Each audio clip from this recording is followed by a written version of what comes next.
Buenas noches, gracias por acompañarnos el día de hoy. Seguimos con el módulo de órbita y oculoplástica organizado por la Sociedad Mexicana de Oftalmo en conjunto con la Asociación Mexicana de Cirugía de Órbita, Párpados y Vías Lagrimales. El día de hoy corresponde a la doctora Sharon Ball la presentación del tema obstrucción de vía lagrimal alta. Nos va a hablar específicamente de cuando la obstrucción se presenta a nivel de los puntos y los canalículos. Después de esta presentación vamos a tener una mesa redonda que va a estar coordinada por la doctora Rosicela Rubio. Ella es adscrita al Departamento de Órbita y Oculoplástica de la Asociación para Evitar la Ceguera en México. En esta mesa también estará la doctora Tere del Ángel, quien es adscrita y jefe del Departamento de Órbita y Oculoplástica del Hospital General de México, y el doctor Humberto López, quien es asesor del Hospital Fundación Nuestra Señora de la Luz. Les agradecemos, por favor, todas las preguntas que quieran hacernos, tanto por Zoom como por vía Facebook. Muchas gracias. Adelante, Sharon. Gracias, Vero, gracias por la introducción. Bienvenidos a todos. La idea de esta plática, entiendo que la mayoría de las personas que están acá son oftalmólogos generales, y es un tema que, aunque no lo creamos, lo vemos muy seguido todos los oftalmólogos generales, no solo los oculoplásticos. Entonces, la intención de esta plática es hacerla corta y dinámica y explicarles qué es lo que vamos a ver en la consulta, cómo lo vamos a diagnosticar y cómo lo vamos a manejar. Rápido, conciso, práctico y útil para todos, ¿de acuerdo? Entonces, va a ser una plática relativamente corta, pero espero que les sea de utilidad para todos. Entonces, yo sé que ayer Sofi se echó una plática preciosa de anatomía y fisiología, pero voy a hacer nada más un poquito de énfasis en la parte que nos importa a nosotros para esta plática y nada más para recordarlo.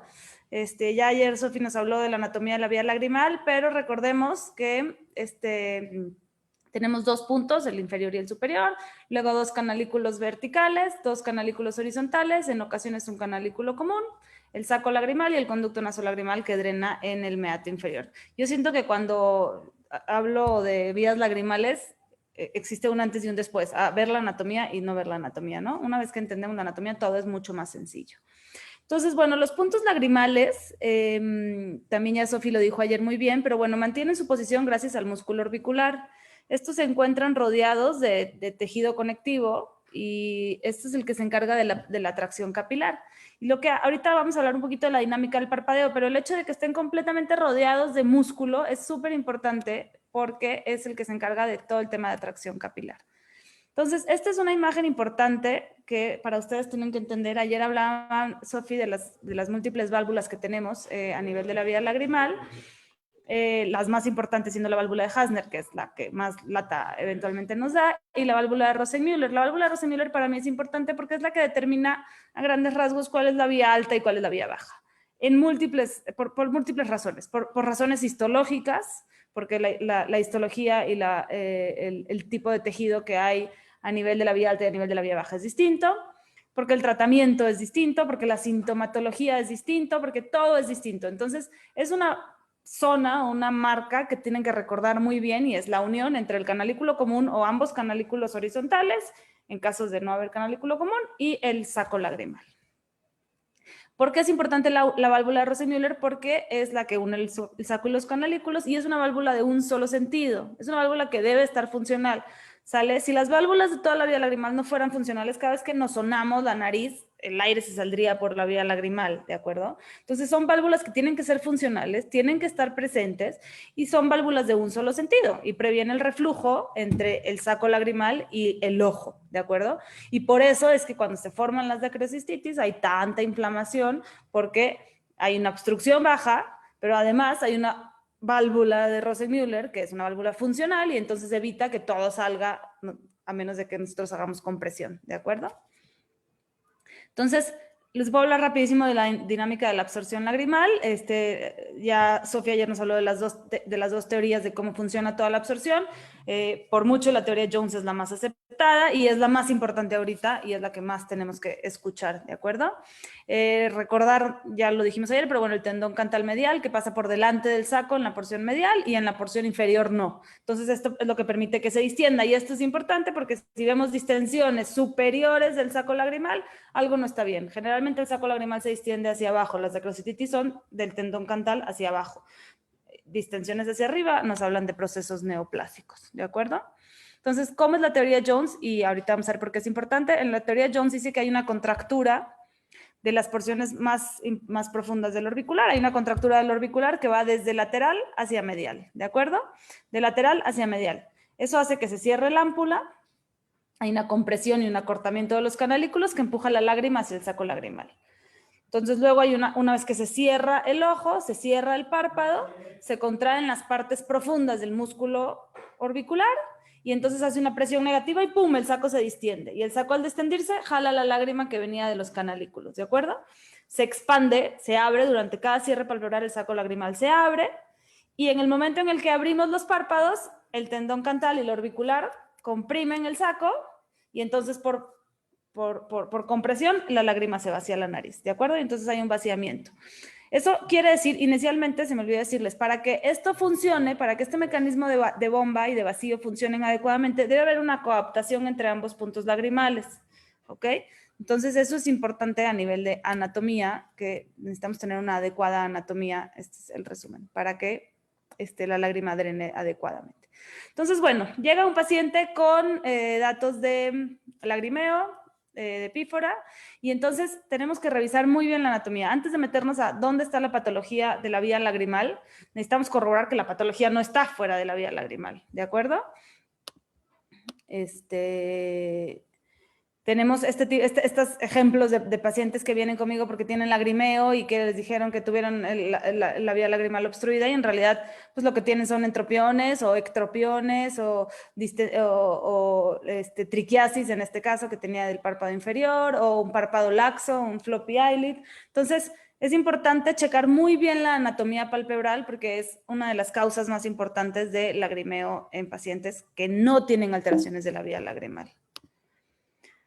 Ahora, siempre que llegue un paciente con saco retenedor, con dacrocistitis, eso no es una vía alta, para nada. Eso es una obstrucción de vía baja y ahí ya no nos vamos a meter. Mañana la doctora Tere va a hablar del tema de las vías bajas, pero para mí es importante un paciente que ya tiene saco retenedor, ya ni siquiera lo exploren, no tienen que hacer una exploración de la vía lagrimal. Saco retenedor de dacrocistitis es una obstrucción alta, baja, perdón, hasta no demostrar lo contrario.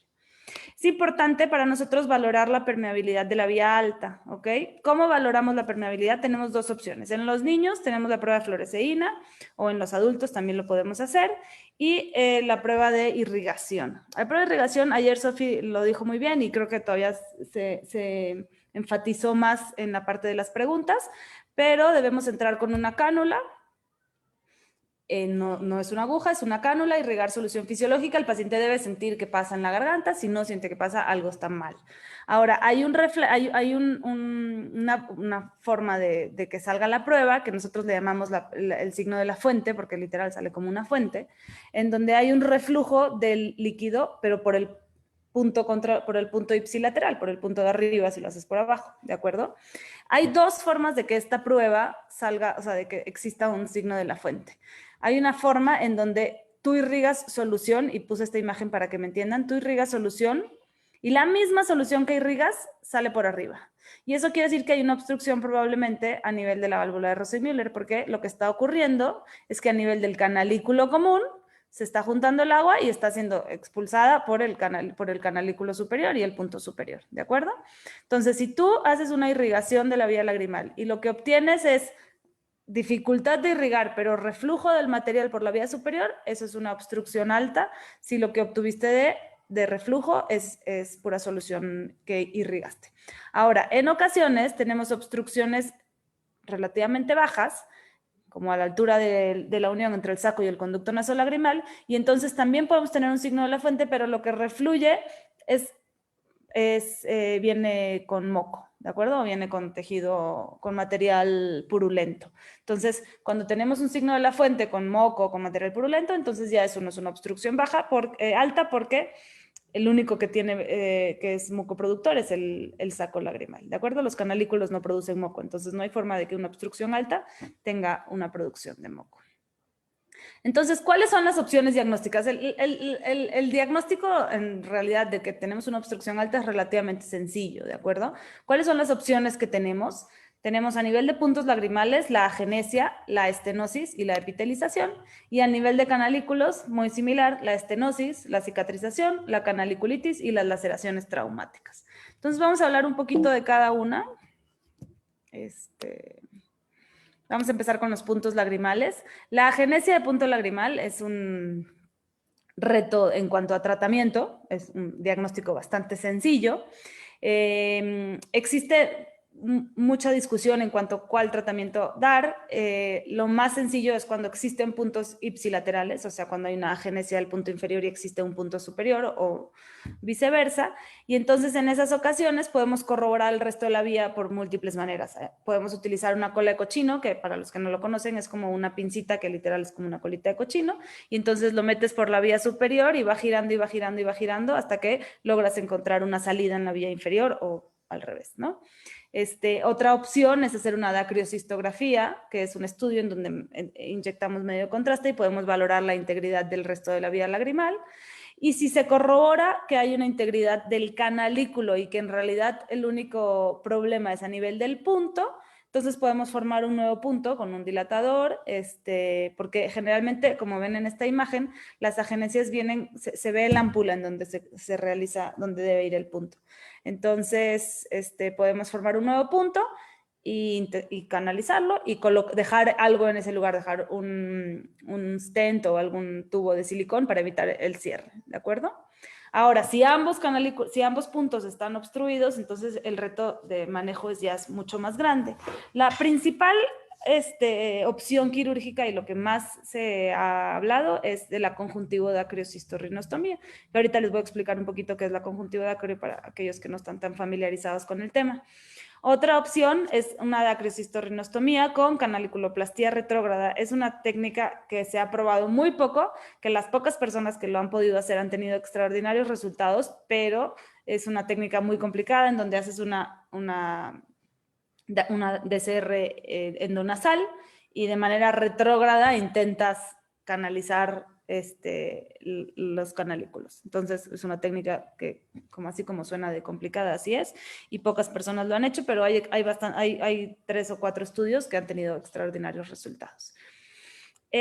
Otra opción que se ha hablado mucho es el hacer falsas vías. ¿Por qué? Porque la conjuntivodacrio es una técnica que es una cirugía que la técnica es muy bonita, la cirugía es muy, muy bonita y relativamente sencilla, pero el control de los pacientes, el seguimiento de los pacientes es un poco latoso y un poco incómodo para los pacientes. Y para niños resulta ser todavía peor.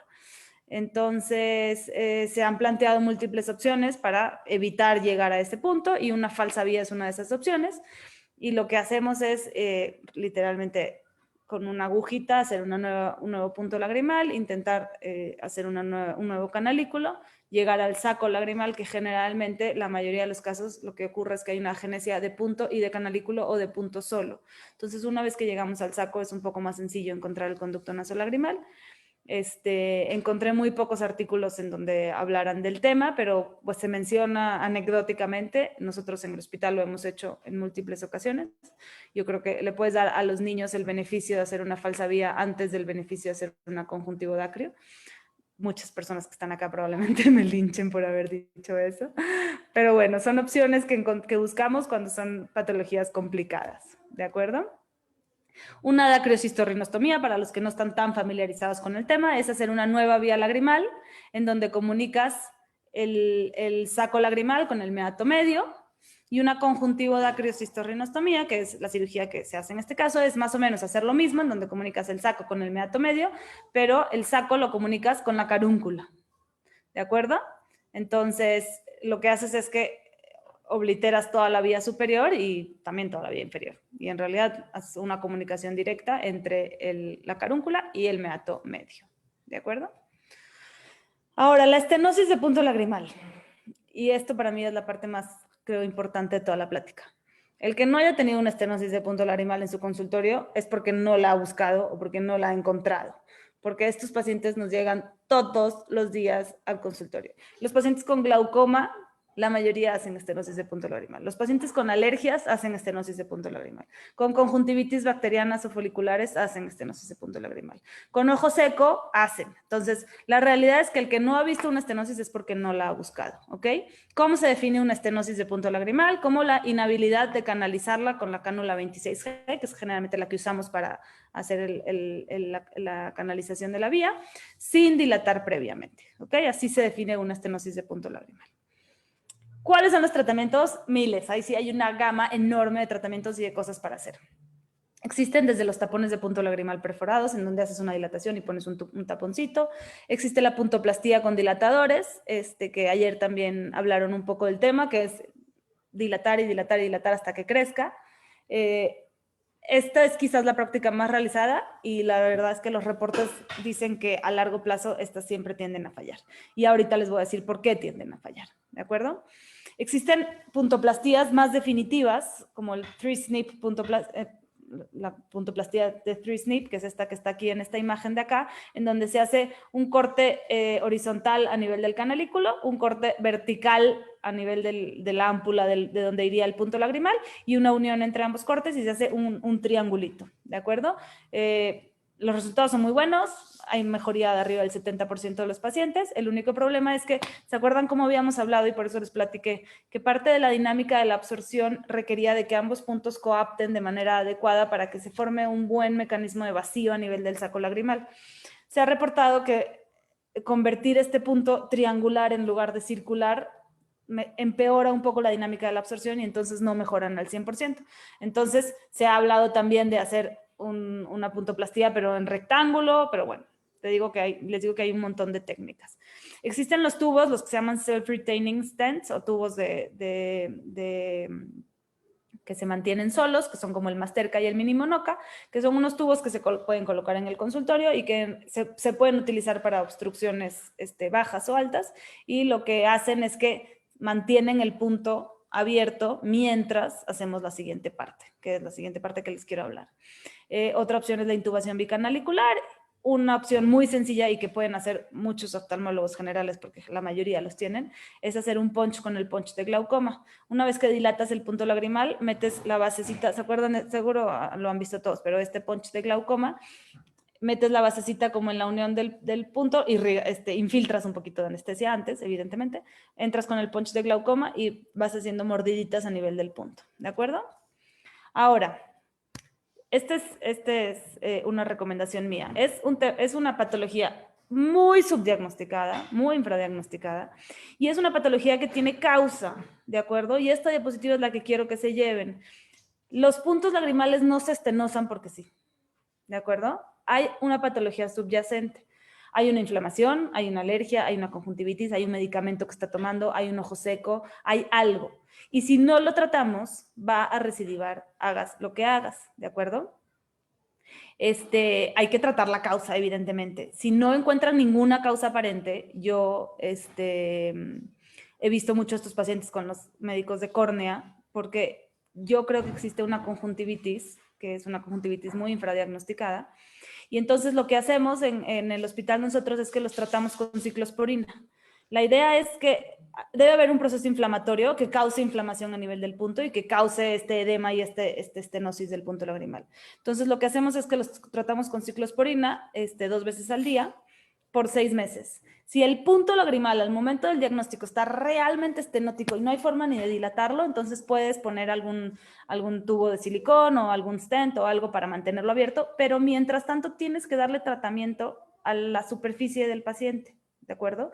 ¿Por qué? Porque si no, y lo hemos visto todos, y estoy seguro que más de uno ha tenido estos problemas, entras a cirugía o haces una puntoplastía o haces lo que quieras, quitas los tubos o acabas el procedimiento, pasan 6 meses y el paciente regresa igual. Y haces otro procedimiento y pasan 6 meses y el paciente regresa igual, porque necesitamos tratar la patología de base. Lo que yo hago es hacer si está muy estenótico el punto, hacer una dacrointubación cerrada, porque la verdad es que porque a mis manos, porque a mí me gusta la dacrointubación. Dejo los tubos, inicio la ciclosporina desde antes de la cirugía y les doy 6 meses de ciclosporina y acabando el ciclo de ciclosporina retiro los tubos, ¿de acuerdo? Esa es una recomendación personal. También se habla mucho del tema de que en realidad esto no ocurre porque sí, y esa es como la perla más importante que quiero que se lleven, ¿de acuerdo? Estos pacientes nos llueven en los consultorios. Las gotas de glaucoma, por ejemplo, son unas gotas que causan este tipo de estenosis muy comúnmente. Llueven por todos lados y necesitamos encontrar la causa y no solamente tratar la patología, ¿de acuerdo? Ahora vamos a los canalículos. La estenosis o cicatrización de los canalículos es muy similar a la estenosis de punto lagrimal, pero existen unos medicamentos como el Taxotere o el 5-FU, que son medicamentos quimioterapéuticos. El Taxotere es un medicamento que se utiliza mucho como quimioterapia para el cáncer de mama, ¿vale? Y estos medicamentos típicamente hacen unas estenosis y unas cicatrizaciones de los canalículos que a veces son intratables, ¿de acuerdo? A veces se pega, se cicatriza por completo y no hay cirugía, no hay tubo que pase por ahí. Entonces, las recomendaciones, y hay un artículo muy padre de Connie Mansur y de Vita Smiley en donde hablan del manejo de estos pacientes. Y lo que dicen es que mientras más temprano los agarres es mucho mejor porque en etapas iniciales puedes valorar la intubación, dejar unos tubitos, y mientras dure el proceso de quimioterapia, ¿de acuerdo? Porque iniciar, obviamente, esteroide al mismo tiempo porque es un proceso inflamatorio y cicatrizal muy, muy severo. Y en casos más severos, en donde ya llegamos muy tarde y hay un proceso cicatrizal muy, muy agresivo, valorar la conjuntivodacrio, como ya habíamos hablado. Ahora, no solamente por quimioterapia se obstruyen los canalículos, las enfermedades cicatrizales también pueden obstruir los canalículos. Y una de las enfermedades cicatrizales que más vemos, que no es una enfermedad cicatrizal como tal, pero se comporta como tal, son las conjuntivitis foliculares. Y las infecciones por adenovirus, las conjuntivitis foliculares, que son muy agresivas, pueden llegar a causar estenosis de los canalículos. Entonces, no se asusten si pacientes tuvieron conjuntivitis recientemente y empiezan con datos de obstrucción de vía lagrimal. Generalmente, estos pacientes no hacen estenosis tan severas, son estenosis que se pueden repermeabilizar con una dacrointubación cerrada, ¿de acuerdo? Pero bueno, es importante hacerles una buena revisión a estos pacientes y corroborar la causa de la obstrucción y que no haya también una obstrucción baja. Ahora, estos pacientes, otra vez nada más recordándoles la dacrocistorrinostomía y la conjuntivodacris. Ahora, canaliculitis. La canaliculitis es de las enfermedades más infradiagnosticadas que existen en oftalmología, yo creo. Pueden ser hasta el 15% de las obstrucciones de la vía lagrimal. Antes se pensaba que la actinomyces era como la única bacteria que causa este tipo de patologías, pero hemos visto un aumento muy alto de estafilococos y estreptococos en esta zona. Son pacientes que vienen con lagrimeo, con secreción, y a veces se siente un edema de la región y se confunden muy fácilmente con dacrocistitis. Nosotros vimos en el hospital más de una vez que los pacientes llegaban ya programados para dacrocistorrinostomías, y cuando los revisabas ya para programar la cirugía, en realidad lo que tenía era que le comprimías aquí tantito y salían concreciones, ¿de acuerdo? A veces existe la salida de las concreciones. Y se palpan en esta zona las concreciones que se forman a nivel de los canalículos, ¿de acuerdo? Se habla un poco de un manejo conservador con antibióticos tópicos y sistémicos y control local. La realidad es que no es efectivo y no es suficiente. Las canaliculitis requieren de un tratamiento quirúrgico porque las concreciones son estructuras sólidas a las que no llega el antibiótico. Entonces hay múltiples opciones de tratamiento, múltiples opciones quirúrgicas. Existe la puntoplastía con curetaje, pero la más utilizada y la más importante y la que más tienen que conocer es la canaliculotomía, en donde literal, como el nombre lo dice, entras con un bisturí, abres el canalículo, lo marsupializas completo y tienes que encontrar la salida de todo el material, de todas las concreciones de la vía lagrimal, del canalículo inferior y del canalículo superior. Hay canaliculotomías completas que van desde el punto hasta donde se pueda, hasta el canto interno, hasta la carúncula. Hay canaliculostomías que respetan el punto lagrimal y la realidad es que podemos hasta dejarlas abiertas. Cierran sin problemas, cierran solas, no hay ningún problema, no tienen que darle puntos.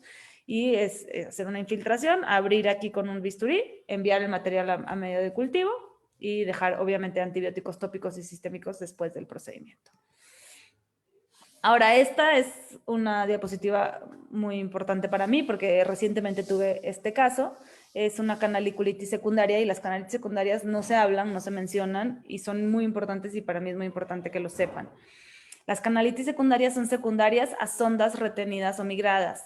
Estamos cada vez poniendo más stents como mini monocas y mastercas porque no necesitan de ningún entrenamiento, son súper fáciles de poner, son muy buenos, tienen muy buenos resultados y a veces ni siquiera requieren de quirófano. O sea, la verdad es que son una maravilla, lo acepto, pero empiezan a ser un problema, ¿ok? Teníamos esta niña que tenía múltiples datos de conjuntivitis y fue multitratada y ella no sabía que le habían dejado un tubo y no mejoraba y estuvo 1 año y medio en tratamiento y no mejoró para nada. Entonces, este tipo de patologías simulan una canaliculitis, es una infección del canalículo, pero como está el cuerpo extraño, se hace un biofilm alrededor del silicón y entonces hasta no retirar el silicón, estos pacientes no van a mejorar nunca, ¿de acuerdo? Entonces, el mensaje, bueno, ahorita les digo el mensaje, pero bueno, siempre, siempre, siempre retiren todo el material que vayan a colocar en estas vías lagrimales, porque a pesar de que el cuerpo no hace rechazo al silicón, puede infectarse y volverse un problema mucho mayor que el que está solucionando. Ya de último está el trauma canalicular, que es algo que siempre tenemos que sospechar en un trauma de región medial y siempre sospecharlo en mordeduras de perro. Yo le digo a mis residentes que por alguna razón los perros tienen una afinidad por la vía lagrimal que no entiendo, que nadie entiende, pero siempre se van al canto interno, siempre se van a la vía lagrimal. Siempre que haya un trauma en región medial o una mordedura de perro, aunque no lo puedan ver, aunque no vean el punto, siempre sospechen un trauma de la vía lagrimal. Y siempre hay que reparar la vía lagrimal dejando un material de silicón para evitar cicatrización. En estos casos los minimonocas son buenos, los TENS monocanalicular como los minimonocas y los mastercas. No tengo ningún interés comercial con nadie, pueden usar el que tengan, pero esos son los más comunes y los más accesibles de FI. Y los bicanaliculares. A mí me gustan los bicanaliculares porque la opción de tener la tracción a través de la nariz para colocar todas las estructuras en su posición al momento de hacer el cierre, a mí me facilita mucho el armar el rompecabezas del canto interno. Entonces, lo que tienen que hacer es pasar la sonda por el punto lagrimal lacerado, luego encontrar el canalículo, que esa es la parte difícil, pero siempre se puede. Y mientras más pronto fue el trauma, más visible y más accesible es el canalículo. Intubarlo, yo lo que hago es lo intubo como si fuera una dacrointubación normal. Y una vez que tenemos los tubos en la nariz, los jalamos y solito los párpados y el canto interno y la zona lesionada se posiciona en el lugar correcto. Y tengo este caso, por ejemplo, en donde es una herida muy, muy pequeña y a este paciente ya lo iban a dar de alta y en realidad sí tenía involucrada la vía lagrimal. Lo que pasa es que a veces dicen, bueno, es una herida muy pequeña, igual y no llegó al canalículo, no importa, explórenlo siempre. Siempre que haya una lesión medial hay que explorarlo. Y así es como quedan.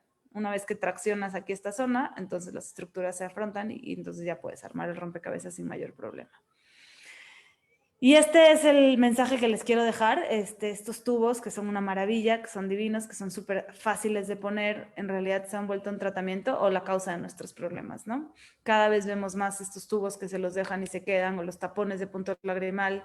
Los tapones también, los tapones, se me olvidó decirlo, los estamos usando enormemente porque son una maravilla para ojo seco, pero a veces migran sin que nos demos cuenta y se quedan atrapados en el canalículo y entonces empiezan las canaliculitis, ¿de acuerdo? Entonces, un paciente a los que se le colocaron los tapones, que dicen que se le cayeron o no los encontramos y que empieza con datos de obstrucción de vía lagrimal, inflamación, siempre, siempre, siempre sospechen una canaliculitis, ¿de acuerdo?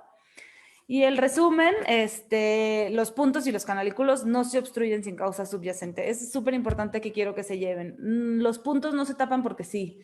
O sea, no existe ya está grande y se le dematizó y los puntos se taparon. No, hay alguna razón y hasta que no lo solucionemos no vamos a solucionar por completo. Podemos tapar el sol con un ojo, el sol con un dedo un ratito y hacer una puntoplastía temporalmente, pero eventualmente vamos a tener que tratar la causa subyacente. Y mi mensaje también más importante es no dejar los tubos por tiempos prolongados. Tratar de retirarlos. Yo los tubos de la dacointubación, por ejemplo, los retiro a las 4 semanas. Hay gente que los deja 2, 3 meses, 6 meses. En traumas los puedes dejar hasta 1 año, pero eventualmente hay que retirarlos. ¿De acuerdo? Y listo. Estuvo rápido, pero esa era la idea. Y vengan las preguntas. Bueno, sin duda, obviamente este es un tema muy, muy interesante, pues porque, bueno, de todas las especialidades, como ya lo mencionaste, Sharon, pues desde glaucoma también nos heredan estos pacientes, los de córnea, o sea, tenemos una diversidad de pacientes. Entonces, mira, vamos a empezar primero, pues con algo básico que yo creo que todos deben de saber, aunque ya lo mencionaste, pero como para, resumirlo un poco, ¿no? ¿Qué hacer, Humberto, cuando te llega un paciente que se queja? Primero, dime si es ¿qué diferencia hay entre una epífora y un lagrimeo? ¿No? Y cuando un paciente te llega refiriendo bien una epífora y un lagrimeo, ¿qué haces tú en tu consultorio? ¿Cuál es el primer paso para abordar estos pacientes? Bueno, para los que nos están escuchando, la diferencia entre epífora y lagrimeo es que la epífora es una salida de lágrima por un proceso obstructivo y el lagrimeo es generalmente por un aumento en la producción de la lágrima. Ahora, cuando me llega a mí un paciente al consultorio quejándose de lagrimeo en general, ya sea por epífora o por el aumento en la producción, pues lo que decía Sharon es básico, o sea, tiene uno que hacer una exploración adecuada, ver cómo está la posición de los párpados, ver cómo están los puntos, ver y bueno, y hacer la exploración necesaria, ¿no? Para determinar si hay una obstrucción, a qué nivel está la misma. Todo esto se puede hacer en el consultorio, son maniobras muy sencillas y, y si nosotros, por ejemplo, hacemos un sondeo y vemos que la solución pasa adecuadamente, pues entonces podemos hacer una prueba de Schimmer para ver si no, lo que está sucediendo no es un aumento en la producción de la lágrima. Entonces, hay que hacer una serie así como de pruebas, de exámenes clínicos para nosotros determinar qué es lo que está pasando con ese paciente, si hay un proceso obstructivo o si hay una hiperproducción de lágrima o si hay una malposición palpebral, ¿no? Entonces, ese es como el principio básico. ¿Sí? Ok, Tere, ¿qué importancia tiene en realidad que sepas tú? Ya, bueno, ya Humberto nos dijo acerca de algo de la exploración. ¿Qué importancia tiene saber si es una obstrucción baja o es una obstrucción alta en tu exploración?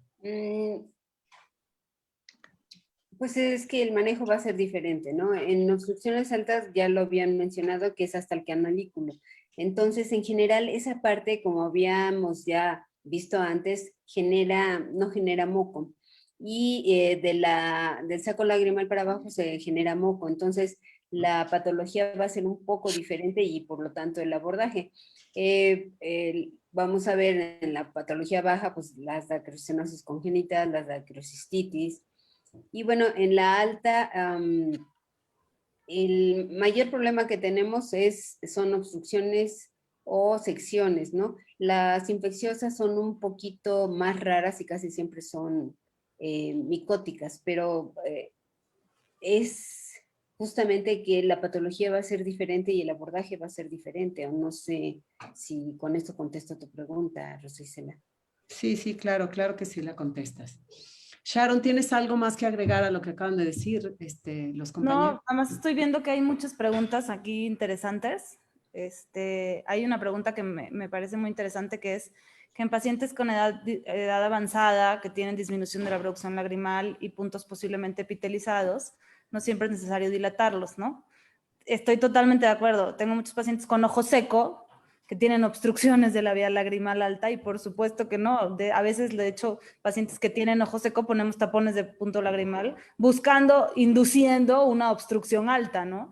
Entonces, definitivamente no es A diferencia de las obstrucciones bajas, en donde sí existe un riesgo de hacer una dacrocistitis y hacer una infección, y ahí en esos casos sí no lo puedes dejar obstruido, las obstrucciones altas pues pueden a veces ser buenas. Cuando tenemos ojo seco y queremos tener la lágrima más tiempo en el ojo porque es una paciente que está produciendo poca lágrima, pues no, por supuesto que ahí no lo vamos a dilatar, y es una muy buena pregunta y es un muy buen, una buena suerte del paciente tener ojo seco y obstrucción alta de la vía lagrimal. Ok, ahorita vamos para allá, pero espérenme tantito porque algo estarán... que quería comentar, Rosicela, con respecto a esto, es que bien frecuentemente nos llegan pacientes a oculoplástica que no tienen epífora, que tienen lagrimeo, y tú lo primero que ves es una queratitis punteada.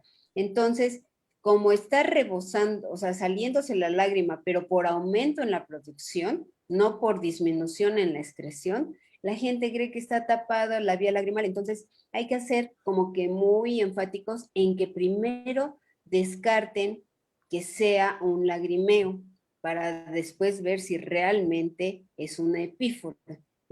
Porque entonces, les decimos al paciente, bueno, usted va a usar lagrimita, su vía lagrimal es lágrima artificial, su vía lagrimal está bien, y después vemos cómo sigue. Y en general, pues se les quita, por supuesto, la obstrucción, ¿no? Que nunca tuvieron.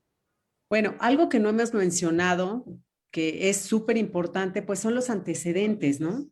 Sobre todo porque de ahí, de un buen antecedente, de un buen interrogatorio, pues ustedes van a sacar mucha información. Con respecto a lo que decías, Tere, desde cuando le empezó, cuántas veces usted se seca la lágrima al día, le escurre por la mejilla, a veces te refiere, a veces si un lagrimeo se debe cuando usted sale al sol, si le dé el aire con los aires acondicionados, con los ventiladores. Entonces, obviamente, eso te va guiando, ¿no? Para dónde vas a irte, sobre todo. Digo, también en tu exploración, aunque una muy buena exploración, pues incluye también la exploración de la superficie ocular. Ahora, algo muy, muy importante, ustedes estarán de acuerdo que no es lo mismo cuando nos llega un niño a cuando nos llega un adulto, obviamente, ¿no? Ahora, ¿qué prueba fácil ustedes emplearían que no es invasiva, sobre todo cuando les llega un niño y les dice la mamá que pues tiene lagrimeo, ¿no? Y el niño ya tiene alrededor de 1 año. Bueno, un niño imposible que no se deja revisar, no se deja explorar. No, pues justo puse una imagen de ese tipo de pacientes, que es una imagen del doctor Martín, en donde ponemos fluoresceína, y la verdad es que ponerle fluoresceína a un niño es súper fácil, una prueba de aclaramiento de fluoresceína, y es una imagen, no sé si la vieron, pero en un ojo está toda la fluoresceína estancada y en el otro ojo está escurriendo por la nariz la fluoresceína. Entonces es una prueba muy fácil de hacer, el niño llora y le sale el moco con fluoresceína, esa es una muy buena señal. Y si después además tienen que recordar que los indirectos que utilizamos tienen luz azul, entonces ni siquiera hay que sentar al bebé en la lámpara de hendidura, o sea, lo puedes revisar hasta con el indirecto, le puedes poner la fluoresceína, tus papás te agarren tantito la cabeza y a los 5 minutos revisar, y si no hay aclaramiento de fluoresceína, facilísimo el diagnóstico. Ok, estamos hablando del mismo niño que ya se dieron cuenta, pues que efectivamente, pues tiene, pues la prueba salió positiva, ¿no? Ustedes comprimen a nivel del saco, pues hay un saco retenedor. Eso nos está hablando de una obstrucción alta, ¿no? Digo, perdonen, de baja, que generalmente en los niños se debe precisamente a la válvula de Hasner. ¿Qué recomiendan ustedes en ese momento para los papás de tratamiento? ¿Se van directamente a un procedimiento quirúrgico o bien ustedes dan un tratamiento previo? Y Rosicela, perdón. Yo no sé. Dale, Tere. Ese tema es de mañana, no sé si quieran. Ok, no, entonces sí, entonces vamos a cambiarle, perdón. Bueno, a ver, entonces vamos a cambiarle la plática aquí, el asunto. Okay, ¿yo te puedo interrumpir un segundito? A ver. Algo que dijiste antes que me pareció muy interesante es el tema de los antecedentes y de la anatomía. Hay un artículo que se los recomiendo mucho a todos, que es una mnemotecnia que se llama Blick, que es una mnemotecnia que nos habla de las causas de epífora, de las causas de epífora o lagrimeo, que no son obstrucciones de la vía lagrimal. Y que es un tema súper importante que ahorita estaban hablando Tere y Humberto, que me parece muy importante para los oftalmólogos generales, saber que existen causas de lagrimeo que no vienen aunadas a la vía lagrimal. Y tampoco... bueno, ahorita vamos para allá. No se preocupen, nada más déjame, contéstame una pregunta aquí, Humberto, del chat. O bien tú, Sharon, ¿cuánto tiempo dejas tú un stent en caso de una agenesia de punto lagrimal? Dale, Chao. Humberto, si ¿quieres? Bueno, mira, yo uso muy poco los stents, honradamente, ¿eh? O sea, porque el stent se usa cuando hay una estenosis del punto o del canalículo, pero a mí me gusta siempre hacer más bien una buena puntoplastía. Y lo que decía Sharon en su plática, me robó la idea porque la pinza esta de glaucoma, el punch de Kelly, ese yo lo uso muchísimo. De hecho, miren, aquí se los voy a enseñar, aquí lo tengo. Creo que en una de las preguntas del chat venía de cuántos milímetros ¿De es qué la grosor punta. es Es de 1 exactamente? milímetro. Este es de 1 milímetro. Perfecto. Pero debe de haber de 2 o de 3 milímetros. No, eso sí no lo sé, pero debe haber incluso un poco más gruesecitas. Pero el Pointer Kelly para puntoplastías es un instrumento excelente. Y además te queda súper redondita la puntoplastía, no te sangra prácticamente, es fabuloso. Entonces yo los stents Mire, realmente no los uso, ¿eh? La verdad es que no los uso. Ahora, si me preguntas por los tubos, por una obstrucción alta de la vía lagrimal, yo los dejo hasta 6 meses. Y en trauma los dejo mucho menos tiempo, de 6 a 8 semanas. Ok. ¿Sí? Sí. Oye, Tere, en un paciente que llega con una estenosis de punto lagrimal, o bien a veces hasta ya el punto lagrimal epitelizado, es un paciente que llega con una blefaritis crónica, ¿no?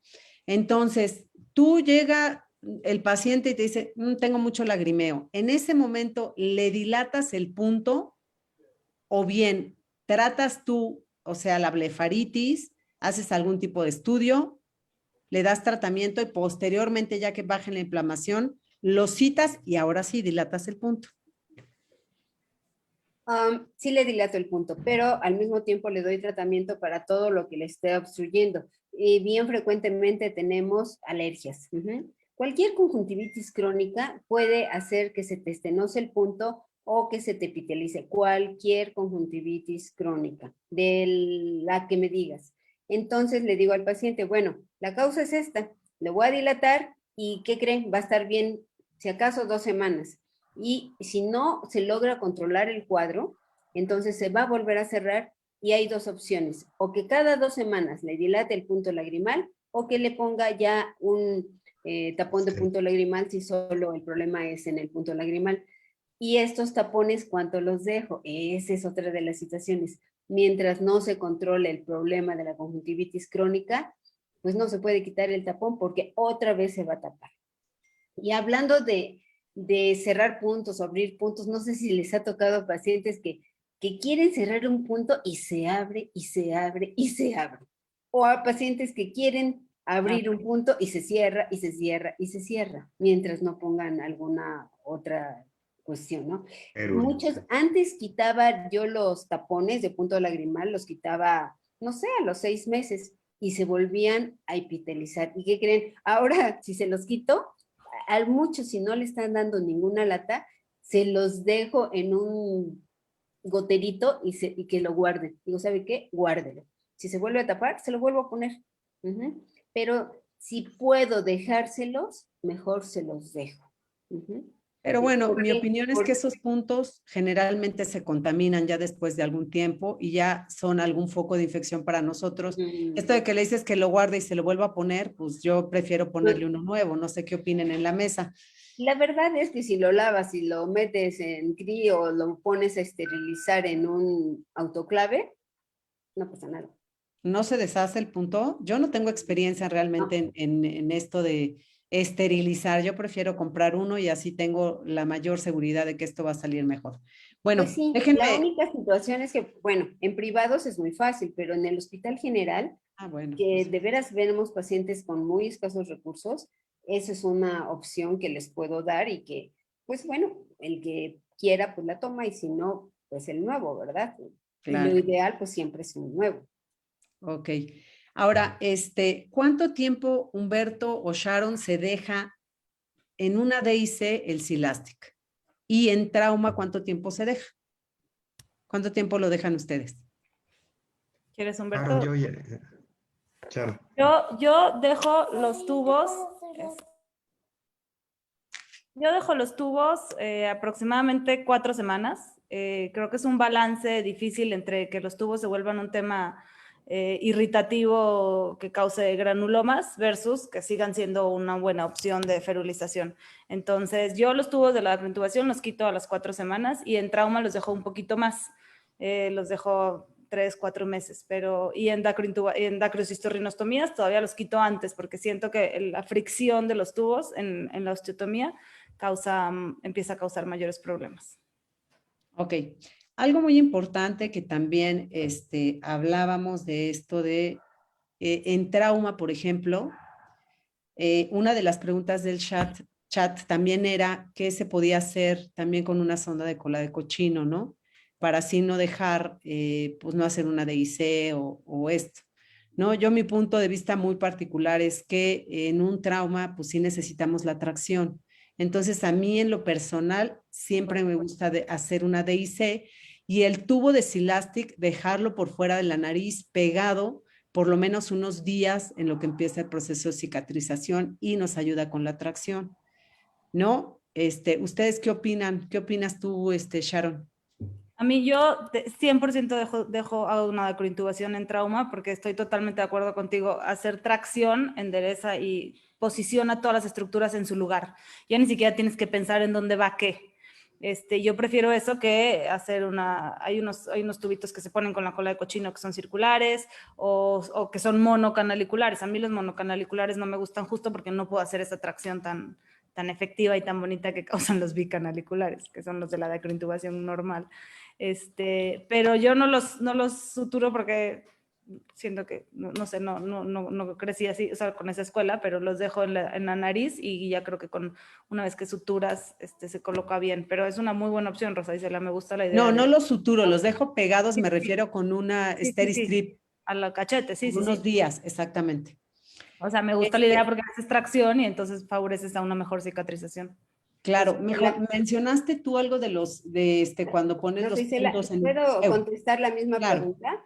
Claro, La verdad es que yo siempre hago una sutura término-terminal del canalículo. Y si está muy separado o medianamente separado, solo cuando está apenita seccionado, pero apenitita seccionado el canalículo, no hago un punto de tendón. Entonces, siempre hago término-terminal con Vicryl 7 ceros y el tendón cantal lo uno al periósteo de la cresta lagrimal anterior con, ¿cómo se llama? Prolene 6 ceros o 5 ceros. Entonces, el tubo no tiene que traccionar absolutamente nada y de hecho yo estoy en contra de la tracción. ¿Por qué? Porque son la causa de los desgarros de punto.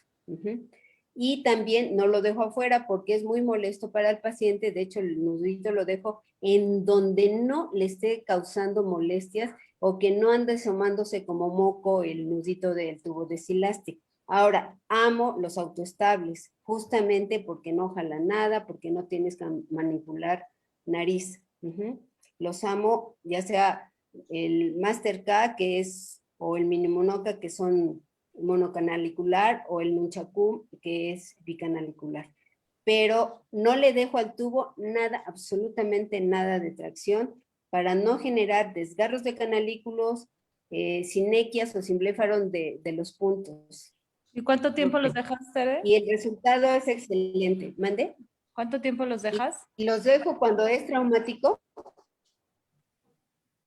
3 meses. Y es bien controversial en cuánto tiempo los dejas en algún otro procedimiento donde hay patología inflamatoria. Hace poco una doctora pues, nos dijo que 5 semanas, pero hay escrito desde las 2 semanas hasta los 8 meses. Entonces, yo creo que es un poco... La realidad es que sí, todos hemos tenido algún paciente que se quita los tubos antes de tiempo. Sí, claro, y a veces no pasa nada. Va bien, no pasa nada. Y les va bien. Exacto. Ok, vamos a la siguiente pregunta. Mencionaste el uso de ciclosporina. Sí. ¿Cuál es la ciclosporina que utilizas? ¿La preparas tú o bien ya la comercial que todos conocemos? Yo uso el Restasis porque la verdad es que aquí tenemos Restasis y Modusic y el Modusic creo que causa mucha inflamación y los pacientes lo toleran menos. uso el Restasis, que tiene que ir refrigerado, son ámpulas individuales, son ampolletas individuales, y lo uso cada 12 horas, en la mañana y en la noche, por 6 meses. Y mientras tanto, lo que hago yo es, si para cuando llegan a consulta el punto lagrimal está demasiado estenótico, hago una dacrointubación, dejo los tubos e inicio la ciclosporina. Y si no está tan estenótico, o sea, si todavía alcanza como para hacer una pequeña dilatación en consultorio e iniciar la ciclosporina, lo dejo así. Y la verdad es que a mí los resultados que he tenido han sido extraordinarios. Tengo pacientes que han tenido múltiples reintervenciones y que solo con la ciclosporina han mejorado. Y pacientes que no tienen conjuntivitis así francas. Yo les digo conjuntivitis ambientales, así les llamo yo. Son como las conjuntivitis tóxicas por vivir en México, no sé, por la contaminación, por el clima, por la alergia, por las gotas, por el conservador de los lubricantes, por el conservador del tratamiento de glaucoma, y son en realidad conjuntivitis tóxicas. Entonces, lo que hago con la ciclosporina es modular la respuesta inflamatoria, disminuir la respuesta inflamatoria y entonces mejorar un poco el edema a nivel del ámpula del punto lagrimal. Ok, en un paciente con glaucoma, ¿cómo ustedes indican la aplicación de gotas con la oclusión respectiva de los puntos, ¿no? ¿Y qué efectividad han visto en este procedimiento, ¿no? En esta indicación que se le da al paciente. Humberto. Sí, bueno, me ha tocado varios pacientes que usan medicamento contra el glaucoma y nos llegan con lagrimeo. Pero bueno, ahí sí no puedes suspender el medicamento contra el glaucoma. He tenido a veces que hasta intubar a estos pacientes y dejarle los tubos ahí a veces hasta por tiempo indefinido, ¿eh? Tengo una paciente, la recuerdo ahorita, que tiene glaucoma y ya tiene 3 años con sus tubos y no se los he quitado porque se los quité a los 6 meses la primera vez y volvió a tener estenosis de puntos. Entonces ella misma me dijo, doctor, vuelvan a poner los tubitos, y tiene 3 años con el tubo, ¿eh?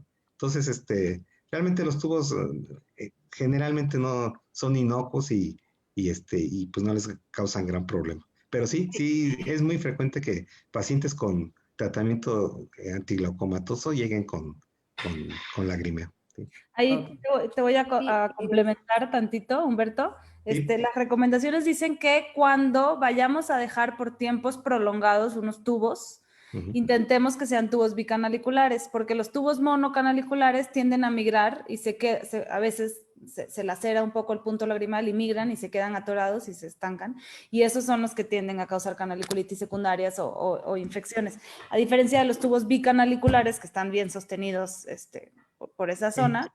Entonces, cuando se dejan más tiempo, el nunchaku, por ejemplo, que es un tubo bicanalicular que también es self-retaining, es una muy buena opción, o el set de Crawford, que es el típico que hemos usado. Nos preguntan en el chat la marca de los tubos y el dilatador de punto lagrimal de silicón, que yo creo que se refieren a los puntos lagrimales, ¿no? Sí, yo le contesté por privado, pero el set que más utilizamos son el set bicanalicular, si es el que te refieres, es el set de Crawford, que es de FCI, y también el nunchaku es de FCI, y también el mini monoca, y también el masterca, y todos son claro, es de FCI. Y bueno, lo consiguen Ophthalmic International Gold, ¿no? Oigan, ¿cuál es el medio de contraste, Tere, que utilizas para explorar la vía lagrimal? Es otra pregunta del chat. ¿Medio de contraste? No, sí. Pues nunca uso medio de contraste. La realidad solo tinciones, como la fluoresceína únicamente. Y solo para prueba diagnóstica. Ok. Algo muy importante. ¿Qué pasó? A ver, Humberto. Voy a hacer un comentario y hasta pregunta. Hemos hablado mucho ahorita de la estenosis y de todo este asunto, pero no hemos hablado de la epitelización de los puntos. Ustedes, como oculoplásticos, les han tocado pacientes que llegan con los puntos totalmente epitelizados, o sea, no se ven, realmente no se ven. Tú ves ese párpado y dices, este paciente no tiene puntos lagrimales. Entonces, yo quisiera saber, y perdón que les haga la pregunta, ¿ustedes cómo manejan esos pacientes en donde no se ve el punto lagrimal, ni el superior ni el inferior? ¿Los abren con un bisturí? ¿Qué hacen? O sea, Yo tengo una técnica, pues, pero yo quiero saber qué hacen en otros lados, porque la verdad es que son pacientes a veces hasta complicados, ¿no? Mira, yo lo que hago en este tipo de pacientes es, bueno, obviamente lo siento en la lámpara hendidura, si lo puedo hacer con una agujita, lo hago con una de insulina. Sí. Y si no, pues procedo a la aguja verde, ¿no? Con esa aguja, formo como el puntito donde debe de ir por la anatomía. Y ya posteriormente, pues por ahí meto mi dilatador y ya me da acceso a la vía, ¿no? Eso es Ok. lo que hago yo. ¿Tú, Sharon? También con aguja. Es entrar y a esos pacientes siempre les dejo un tubo. O sea, no los dilato y los mando a su casa. O sea, generalmente, si ya están completamente epitelizados, los dilato con una agujita amarilla y en naranja y dejo un tubito para mantenerlo permeabilizado. Ujú. Y es súper difícil estos casos. Primero, si es solo de un lado, del lado derecho, ya sea los dos puntos, comparo busco dónde tiene el punto del otro lado. Entonces, exactamente ahí lo vengo a buscar del lado con la patología. Y también con el bisel de una aguja de insulina, voy buscando en el sitio que está más claro, incluso traccionando un poquito, como nos decían ayer, justamente eso hago, donde se vea un poquito más claro al traccionar cuando se quitan la vascularización, donde se ve un poco más claro y justo es donde terminan las pestañas, es donde debes buscar el punto lagrimal. Uh-huh. Entonces lo busco, lo dilato, pero en esos casos ya están en quirófano, porque ya le voy a poner alguno de los tubos que le tenga que poner, de las que quiera ponerle. Pero cuando no tengo comparación es donde termina la pestaña y donde al traccionar y se vea más blanquito, ahí seguramente ahí debe estar. Eso en los adquiridos, pero en los congénitos puede haber ausencia de punto lagrimal, entonces está en chino. Claro. Sí, sobre todo que, bueno, pues podemos tener aquí el punto completamente epitelizado y ya que lo desepiteliza, bueno, ya que entraste, encontrarnos precisamente que a nivel de canalículo superior o inferior, pues hay otra obstrucción y ya es alta, ¿no? Entonces ya ahí pues no le dejas tubo, sino ya pues esto es quirúrgico 100%, ¿no? Ahora, sí, Humberto, más o menos, o tú dinos qué Sí, no, haces. sí. Sí, no, sí. Digo, yo incluso alguna vez recuerdo que tuve que, más o menos a nivel de la ámpula, donde supondría yo que está el punto lagrimal, con una pinza de punto 12, tuve que hacer ahora sí que la minectomía con el bisturí para descubrir el punto lagrimal, pero sí, porque realmente no sé, no, hay veces que no se ve, supones tú dónde debe estar, pero no se ve, ¿no? Entonces, sí tuve que cortar parte pues, del párpado para ¿Saben localizar. cuándo es más difícil? No cuando se epiteliza solo, sino cuando ya le hicieron varios procedimientos antes a otros También, compañeros. también. Entonces ya se hace cicatriz y ya no ves bien, porque cuando se epitelizan solos, casi siempre lo vas a encontrar. Pero cuando ya lo manipularon mucho, está muy difícil. Y bueno, pues a picarle con el bisel yo con una aguja de insulina solo para encontrarlo. Ya después es dilatarlo y ponerle el stent que le quiera poner. Ok. Ok, de En acuerdo. una canaliculitis, ¿no? Cuando metemos a un paciente a hacer una canaliculectomía, ¿alguien de ustedes cierra el canalículo No, o lo dejan abierto? Yo lo dejo yo lo abierto en la dejo abierto. especialidad. Ujú, Yo también. Perfecto, coincidimos ujú, todo. sí. Ahora, ¿alguien lo lava con antibiótico y Yo. cómo lo lavan? A ver, Sharon. Con gentamicina lo diluyes y lo irrigas. ¿Pero nada más irrigas el canalículo o irrigas toda la Toda vía? la vía, toda la vía. O sea, irrigas esa zona y te vas con la cánula al resto del canalículo y irrigas todo el resto de la vía, hasta abajo, Ok, perfecto. completa. ¿Dejan Silastic o algo en la vía lagrimal o así lo dejan? Así lo dejo. Yo Yo lo lo dejo dejo así. así y la verdad es que sí quedan permeables, o sea, no sé por qué esos no se Se tapan. cicatriza bonito y todo. Perfecto. ¿Tú, Humberto, le dejas Silastic? No, porque yo creo que las válvulas ahí tienen una función y los acreolitos que que encontramos Se cuando quedan en abrimos el canalículo. canalículo, se quedan atorados hasta la primera válvula, que es la de Rosenmüller, ¿no? Entonces, al abrir tú el canalículo, limpias todos esos dacriolitos y lo dejas abierto. Y generalmente, como dice Tere, te funciona. Hay una Ok. pregunta, Rosa Isela, que me Ajá. parece muy interesante, que es ¿por qué las personas mayores son los que más? Dice, ¿por qué es común en personas de la tercera edad el lagrimeo sin ser obstrucción? Me parece súper interesante porque es un tema del que no vamos a hablar ahorita en el curso, pero es un tema muy interesante de lagrimeo sin obstrucción. No sé si quieres decir algo antes o platico rápido de ese tema. Ya que lo abordaste, platico un poco de ese tema y ahorita me regreso a las preguntas, a las otras del chat. Órale, va. Es un tema muy interesante y las personas mayores tienen múltiples alteraciones en la anatomía de los párpados, que son alteraciones que no buscamos. Les hablaba un poco del BLIC, de la mnemotecnia, es una plática que di hace no mucho en uno de los congresos, en donde hay ciertas malposiciones, por llamarlas así, que no buscamos, que no son entropión, ectropión, triquiasis o esas típicas, que son, por ejemplo, alteraciones en la dinámica del parpadeo, en donde, por ejemplo, hay parálisis facial, entonces el parpadeo se vuelve más irregular, hay malposiciones en donde los párpados están bien posicionados, pero por la laxitud que tienen las personas mayores, tienen algo que se llama kissing punta, que son puntos en beso, que son puntos que están constantemente en contacto. Cuando tienen los ojos abiertos, están en contacto.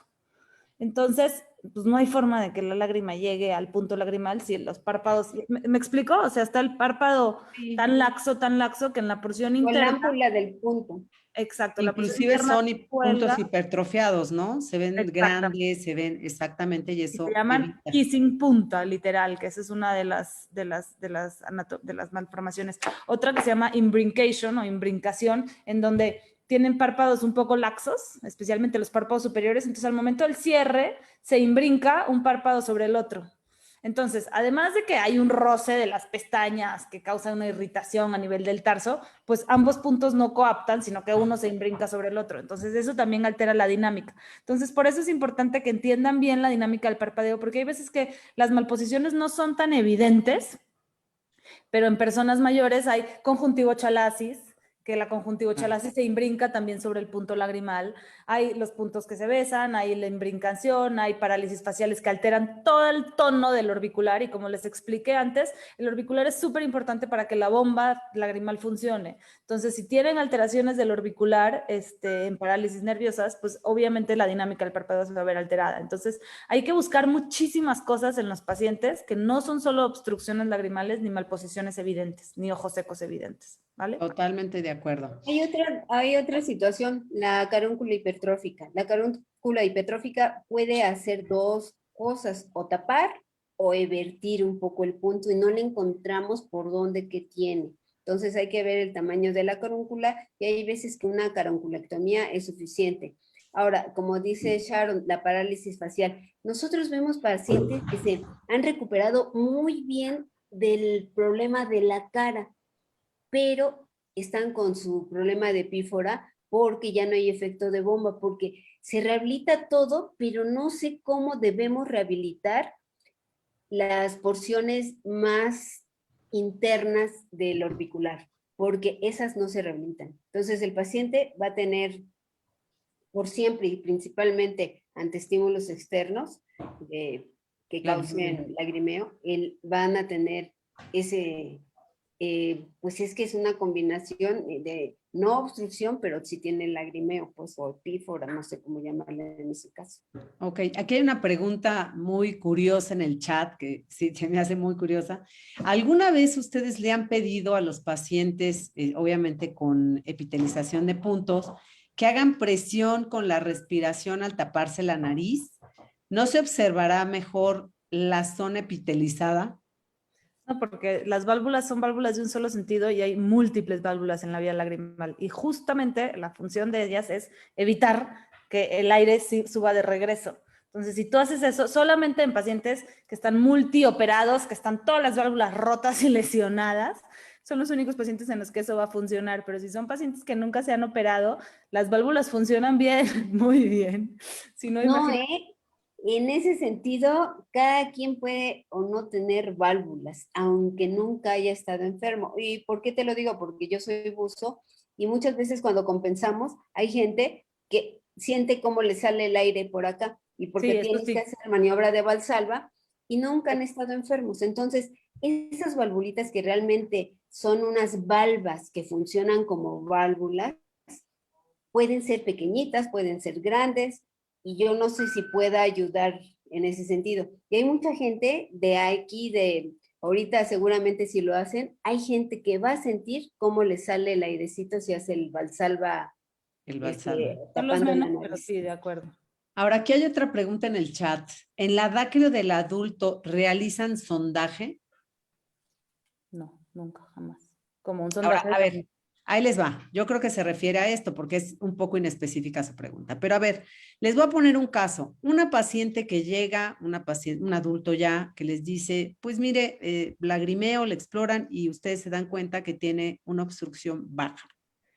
Y pues tocan aquí el saco, pues un poquito, puede ser algo de moco, pero nunca ha tenido un cuadro de dracocistitis aguda. ¿Ustedes de primera instancia se van a una dacrocistorrinostomía o bien le hacen un sondeo, digo, no un sondeo, una dacrointubación cerrada? Yo me espero a contestar mañana. Ay, sí, ¿verdad? Que me estoy metiendo en pláticas de mañana, pero bueno, sí, Bueno, mañana la solamente, contestan, perdón. Bueno, nada más consideren contestar esa pregunta mañana. Lo prometo. Porque me imagino que, pues esto, le realizan sondaje, me imagino que a esto se refiere Alexander Ledea Ávila, ¿no? Bueno, algo más que quieran agregar, porque ya vamos aquí con el tiempo un poquito, a ver, espérenme, llega otra preguntita. ¿Qué hacemos con los pacientes que tienen lagrimeo constante y no mejora sin obstrucción de la vía lagrimal?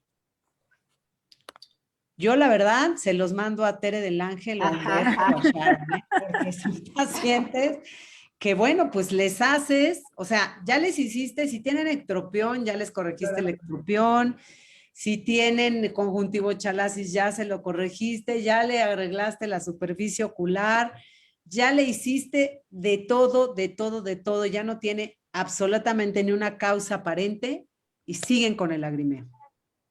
¿Qué hacen en estos casos? bueno, perdón que me meta.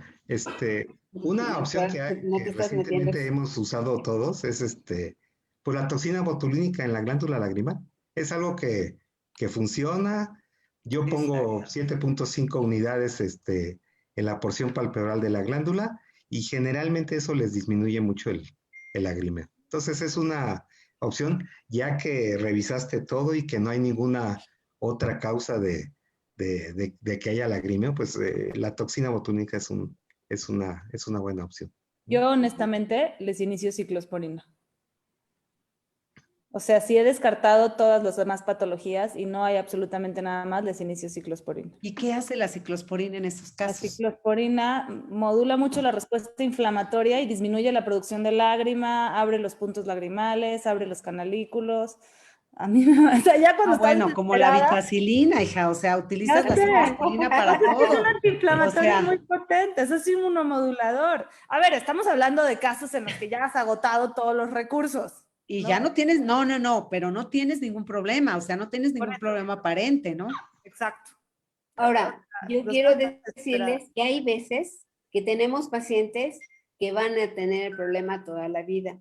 Hay pacientes en que ya no les puedes hacer una cirugía más porque ya tienen retracción de la cara, porque el punto se seccionó, porque tuvo una cirugía para quitarle un tumor, en donde no le vas a quitar nunca el problema. Entonces, ese también es indicación de disminuir la producción de lágrimas. Pero, ¿qué creen? Yo pongo 2.5. La verdad, no necesito 7.5 y me daría más miedo que se difundiera al elevador del párpado o al recto interno, o sea, que se vaya un poco hacia atrás, hacia dentro de la órbita. Ok. En una conjuntivochalasis, que obstruye obviamente el punto lagrimal, ¿qué hace? ¿La retiran ese sector de la conjuntiva? Yo la corto o la cauterizo. Sí, Ahora sí, sí que no nos interrumpas, Humberto, pero sí participa, por favor. sí. No, sí, a veces necesitas quitar ese excedente de conjuntiva, ¿eh? Ok. O a veces también, a veces la conjuntiva está suelta de sus inserciones profundas, entonces puedes llegar a poner puntos en el fondo de saco y sacarlos a la piel y en 2 semanas esta conjuntiva se vuelve a unir al fondo de saco y resuelves ese problema de conjuntivochalasis.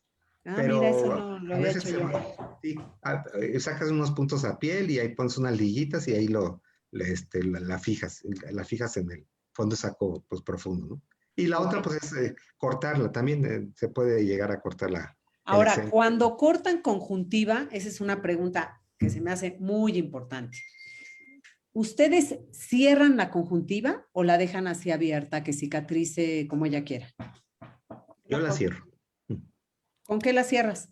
Con Vicryl 670. Sí, Perfecto. sí. ¿Tú, Tere?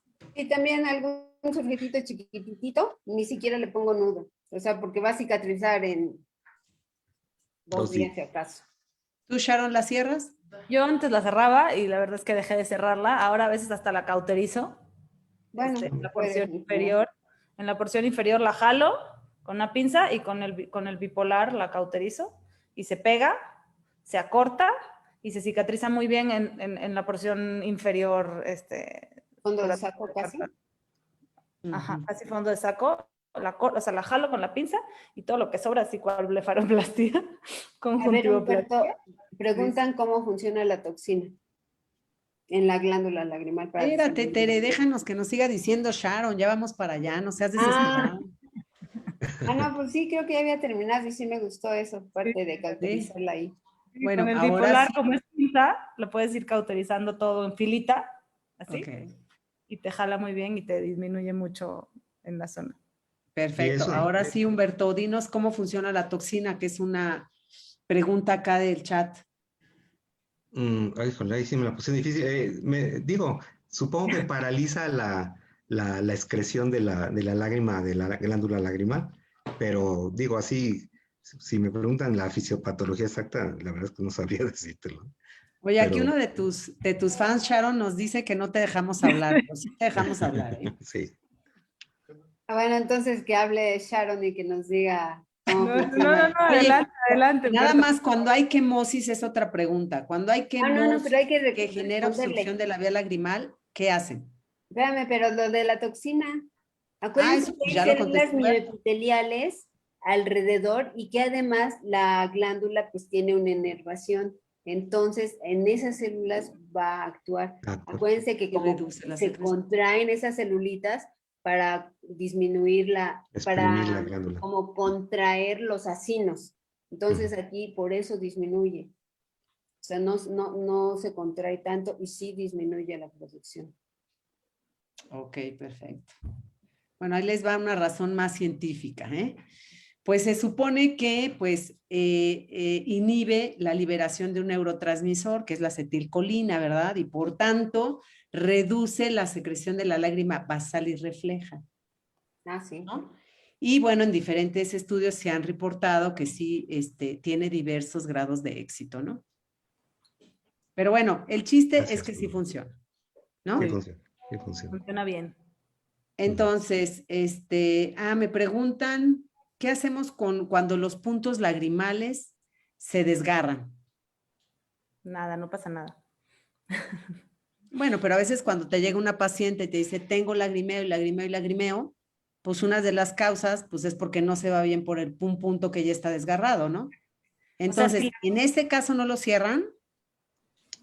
O sea, no me refiero cerrarlo completamente, sino disminuir su calibre, de reparar el desgarro. yo creo que hay dos situaciones, dos escenarios. Un desgarro inducido cuando estás solucionando una obstrucción y un desgarro causal del lagrimeo, por decirlo así. Cuando es un desgarro inducido por el procedimiento, yo la verdad no hago absolutamente nada y nunca he tenido ningún paciente que se queje por un desgarro inducido, que son raros, pero pues muchas veces al momento de dilatar o algo se llega a desgarrar. la verdad, honestamente, nunca he tenido una paciente que la causa del lagrimeo sea un desgarro del punto lagrimal. Me parece interesante ahora pensándolo bien. Yo creo que si esa en realidad demuestras que esa es la causa, podrías cerrarlo, pero tendrías que entrar al quirófano, abrir, reavivar los bordes y darle unos puntos.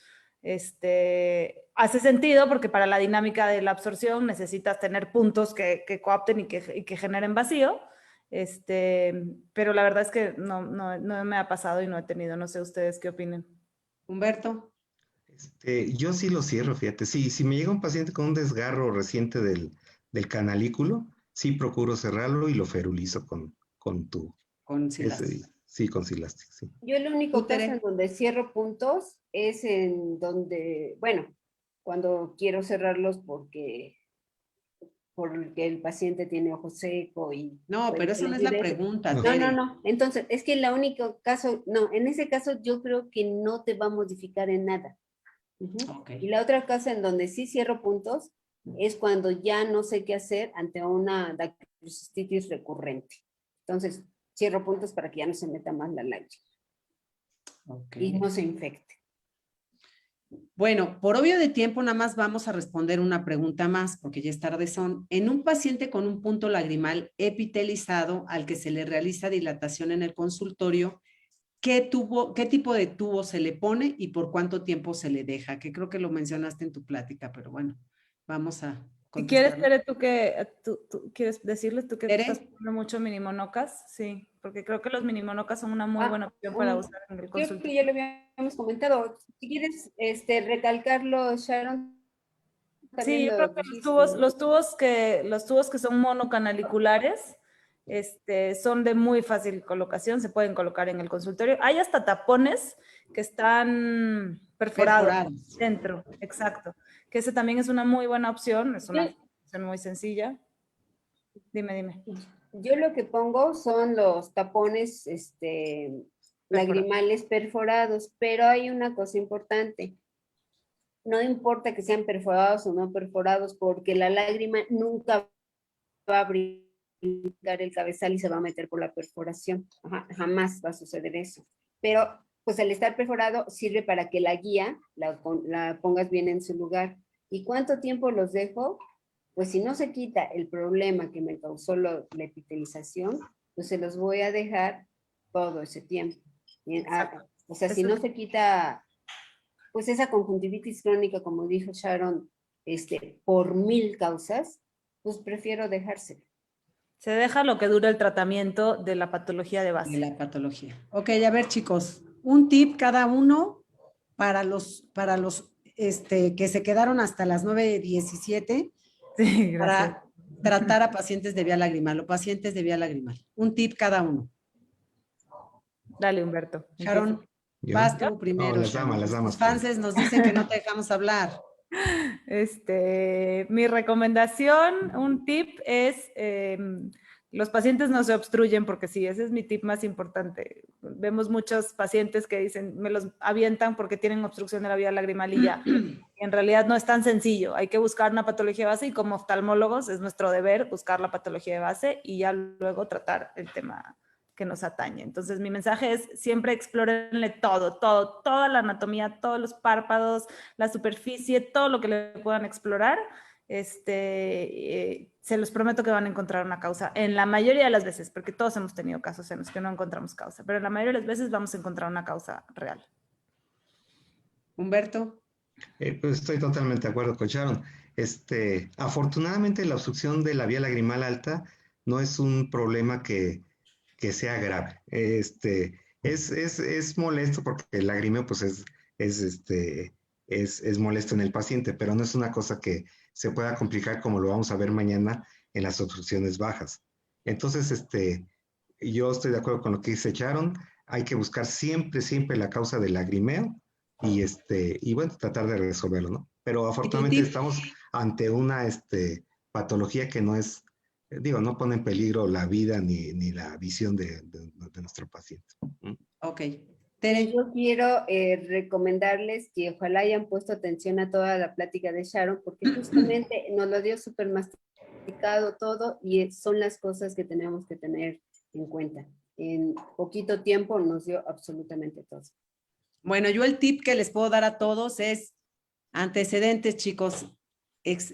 Pregunten, hagan un buen interrogatorio y una muy buena exploración, y de ahí esto los va a llevar de la mano para saber qué hacer. Vero, es un gusto haber estado con todos ustedes. Vero, ¿te quieres despedir? Claro que sí. Sharon, muchísimas gracias. De verdad, la plática estuvo excelente. Creo que superaste nuestras expectativas. A la mesa redonda, un agradecimiento especial. La verdad es que las preguntas no paraban de llegar, tanto por Facebook como por Zoom, pero creo que se abordó la mayoría de ellas y con una respuesta muy, muy concreta. Entonces, muchísimas gracias a todos, al ponente, a los de la mesa redonda, y nada más avisarles a todos que los esperamos mañana con el tema de obstrucción de vía lagrimal baja. Muchísimas gracias. Descansen. Buenas noches a todos. Gracias. Gracias. Bye. Bye. Ay, gracias.